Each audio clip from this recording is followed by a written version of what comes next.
Our guest today is the newly sworn in Deputy Governor of Ondo State, Honorable Lucky Orimison Aiyedatiwa. And a lot of curiosity on the street about, after the glowing remarks that the governor made about you in his inaugural speech. They want to know more about you, and they want to know what should be their expectation of you. And that's the reason why, of course, what should be their expectation of you, and how do you want them to know you? Thank you. Like you rightly said, my name is Honorable Lucky Orimison, Deputy Governor of Ondo State. By the grace of God, inaugurated or sworn in, if you like, 2 days ago. Talking about the remark that was made by my boss. Well, we've come a long way. At least he knows me, and based on I will just stay within the context of your question. How do I want you to know? I've been unveiled. I went through campaign, initial nomination. My profile is everywhere. Who I am, you can Google my name, and you see all that I've been through and who I am, the experience that I have. The corporate world before joining the political class, let me put it that way. Now, I'm here now, well, quote unquote, as a politician, you know, a departure from what I've always been in the last 26, 27 years. Well, character has been formed, really, as somebody who is very hardworking and committed to a cause that he believes in, industrious and consistent, and loyal to superior. I think those are the virtues that was observed or seen in me, if you like, that has made His Excellency chose me as his deputy. Now, coming into office, I have a boss, a visionary leader, one who is authentic and transformational, one who is very hardworking also, and very, very intelligent, having foresight, about how Ondo State should look like, transforming Ondo State, because nothing is static in this world. No society is static. Society evolves. That is why even in corporate world, the production companies, they still go back to the research and development department and try to upgrade on the existing product. That's why, for example, you have iPhone 1, iPhone 2, iPhone 3, and so on, upgrading on the same product, so we can still get more from the same resource. And the leader that I have is not tired yet.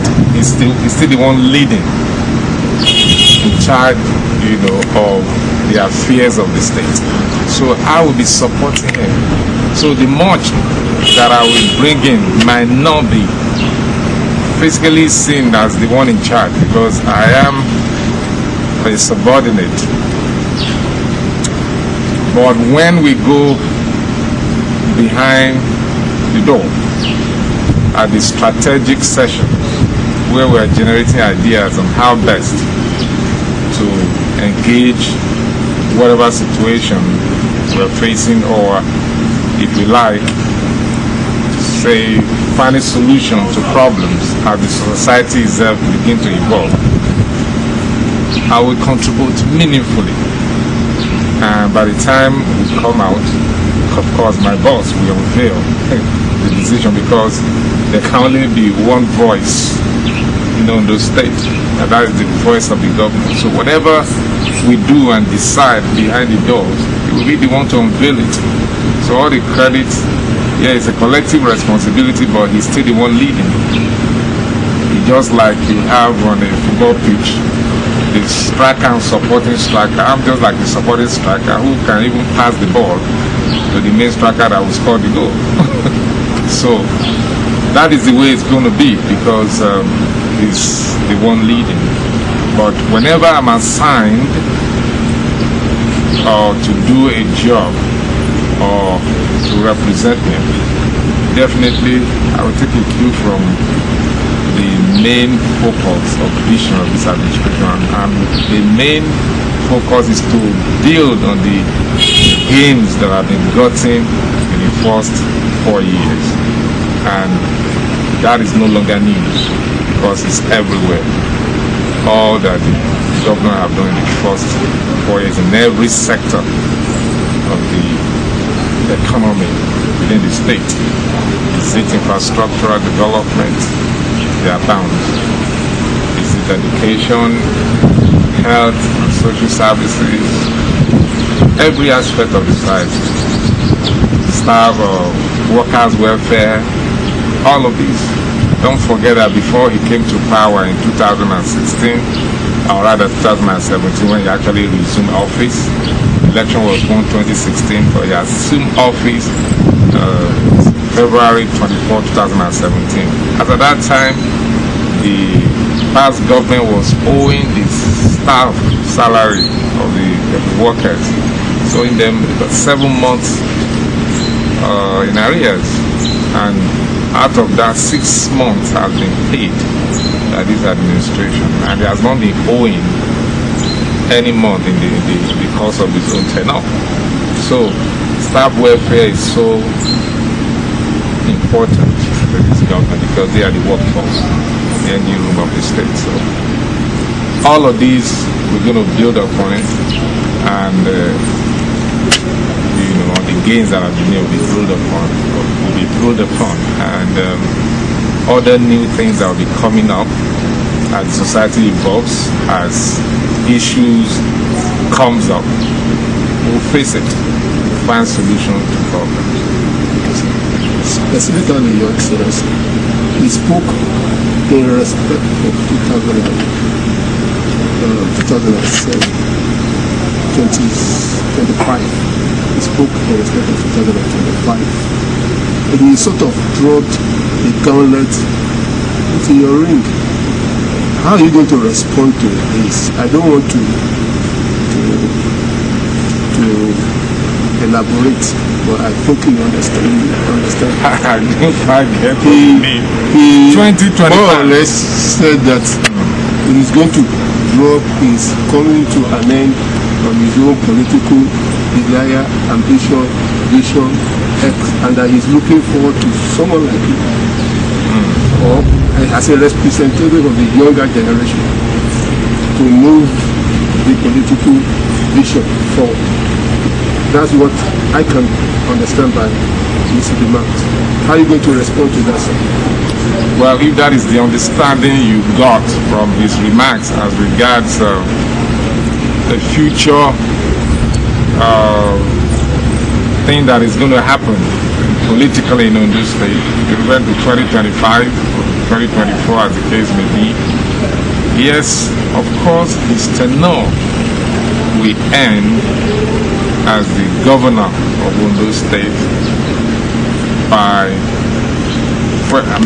February 23rd or 24th, it will be like 2025. But the election will be held 2024. Well, he has spoken as regard his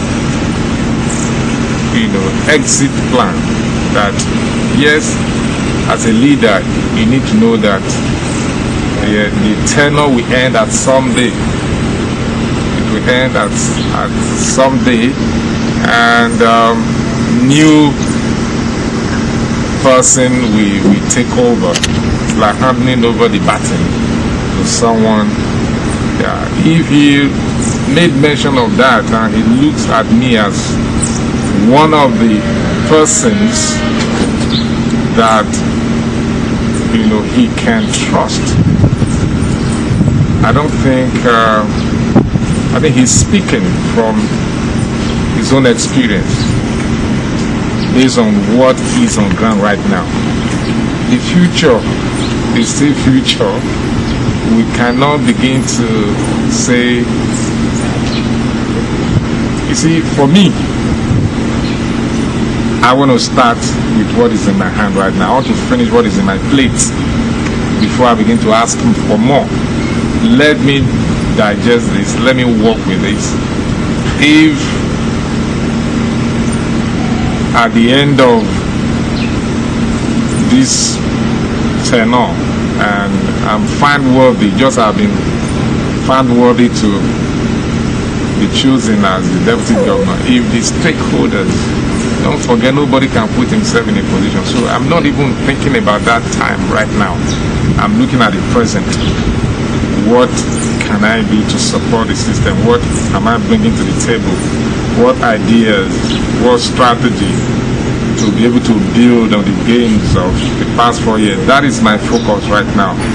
All the other things will begin to unfold as we progress in the course of governance. So I'm not even thinking about anything 2024, 2025 right now. But as a leader who is visionary, who can see into the ahead, he has the audacity, to say all of that, because he's a visionary leader. And he knows a lot of us that are around right now that are working with him, both in this party and in other political parties. So he relates with, he interacts with. So if by his own candid opinion or the capacity to see through some things and make a statement, let's wait till that time.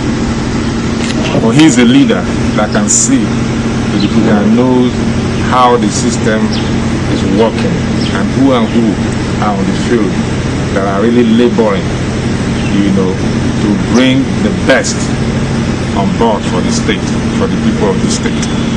So let's wait till that time.